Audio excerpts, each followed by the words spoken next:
When I first married Ethan, I thought I had finally found peace.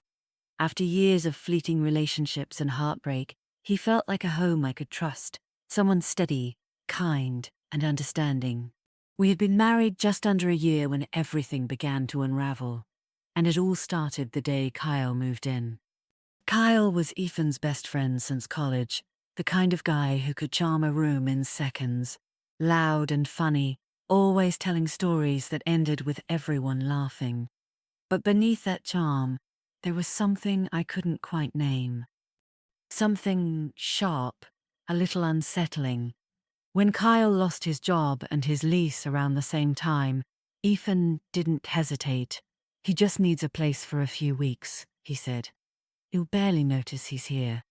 I wanted to be supportive, that's what good partners do. But from the very first night, I noticed how wrong that promise was. Kyle arrived with 3 trash bags of clothes, a duffel full of gym gear, and a smug grin like he'd just won the lottery. He dropped his things in our guest room, my quiet reading space, and within a day, the entire energy of our home shifted. He left dishes everywhere. He played loud music at night. He walked around shirtless, sometimes even in a towel, barely covering himself, acting as if our apartment was his bachelor pad again. At first, I tried to laugh it off. He's messy, I told Ethan one evening as I cleaned up beer bottles from the counter. It's temporary. I can handle it. Ethan smiled wearily. He's just adjusting. He's had a rough few months. But as days turned into weeks, it wasn't just the mess. It was the way Kyle looked at me. It started subtly. Lingering glances when Ethan wasn't in the room. Little comments. You always said the most overreacting red socks of the type is what can be done. It seems that the sound of people should be better than buzzing, or the tide is somehow taken. But soon, the air around him began to feel heavy. When I walked by, he'd let his eyes follow me, unashamed. Once, he brushed past me in the kitchen, his hand grazing my lower back just a second too long. That night, I locked the bathroom door while I showered for the first time since we'd moved in. I tried to tell Ethan. He frowned, confused. Kyle, seriously. He flirts with everyone, it's just his personality. It's not harmless, Ethan, I insisted. It's constant. He makes me uncomfortable. Ethan sighed, rubbing his temples. Look, he's going through a lot. Maybe you're just reading too much into it. That moment was small, but something cracked between us. A thin line of doubt that would soon split wide open. Kyle's behavior only worsened. He began walking into rooms without knocking. Once, I came home early from work to find him in our kitchen, shirtless again, cooking as if it were his place. Hey, gorgeous, he said casually, flipping eggs. Ethan mentioned you're staying late at work today. Guess he was wrong. He winked. I didn't respond. I walked straight past him, heart pounding, and went to my room. I could feel his eyes on my back the entire way. That night, I told Ethan again. This time, I was shaking. I don't feel safe here with him. Either he goes, or I will. Ethan looked torn, caught between loyalty and reason. You're asking me to kick out my best friend. Do you know what that would do to him right now? Do you know what this is doing to me? I shot back. He didn't answer. He just looked away. The tension built like static in the air. I started avoiding home altogether, staying late at work, visiting my sister, anything to keep distance from Kyle's constant presence. But avoidance only worked for so long. One evening, I came home to find Kyle sitting on the couch with a beer, watching one of our wedding videos on TV. He smiled when he saw me. You were beautiful that day, he said softly. Turn it off, I said. He didn't. Instead, he turned the volume down. Ethan's lucky, he murmured.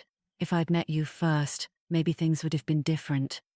That was the moment my fear turned to anger. Hack your stuff, I told him. Now. He laughed. You don't get to tell me that. Ethan said I could stay as long as I need. Then you can both find another place, I snapped. I stormed into the bedroom, shaking with rage, and knocked the door. For the first time in our marriage, I slept on the edge of the bed, turned away from Ethan, unable to look at him. The next morning, I woke to silence. Kyle's door was closed. Ethan wasn't in bed. When he came home that afternoon, he looked exhausted. "We need to talk," he said.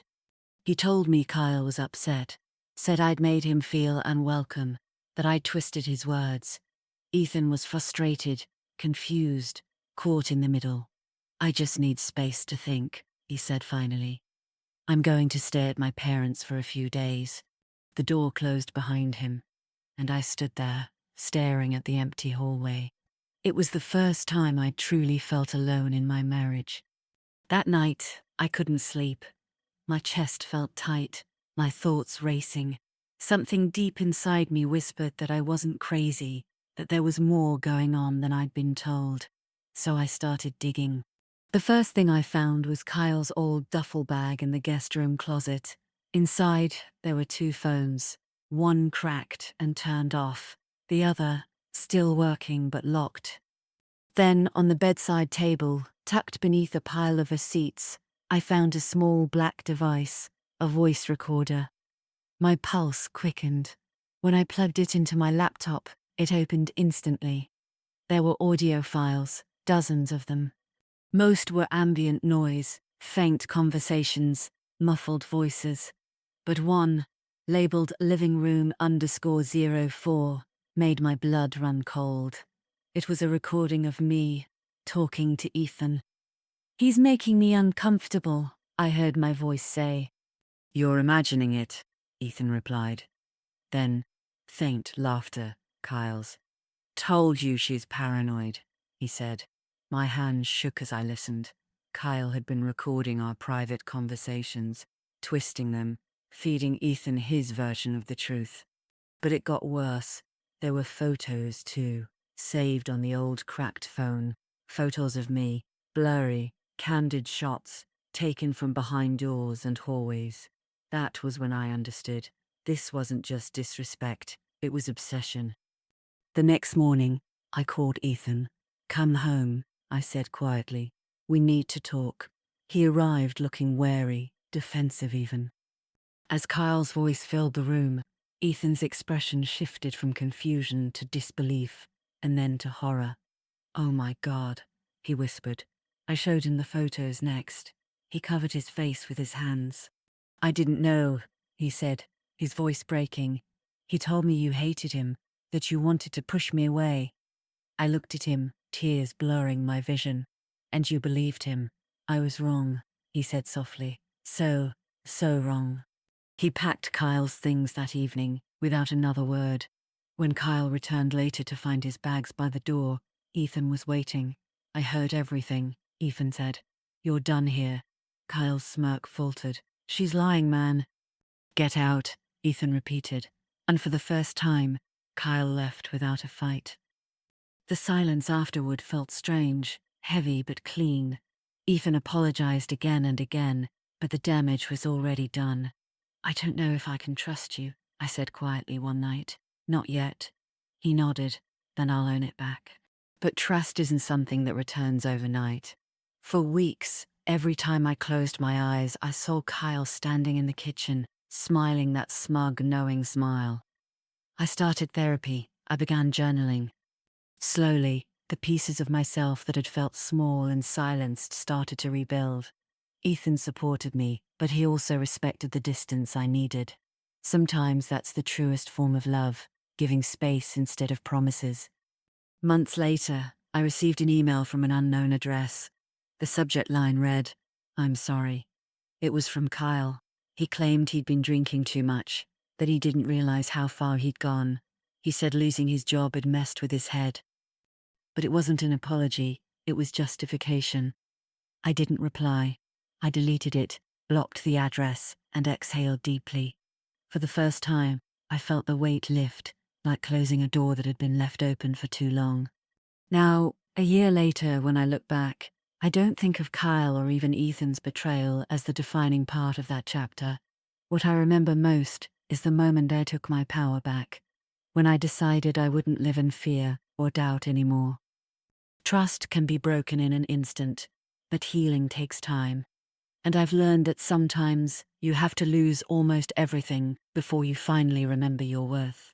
These days, I wake up in a small apartment filled with sunlight.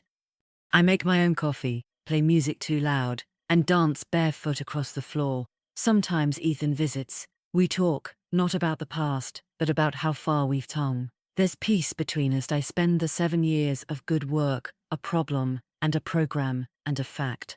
And when I think about Kyle, I don't feel anger anymore. Just distance, like a bad dream I've already woken from, because I have.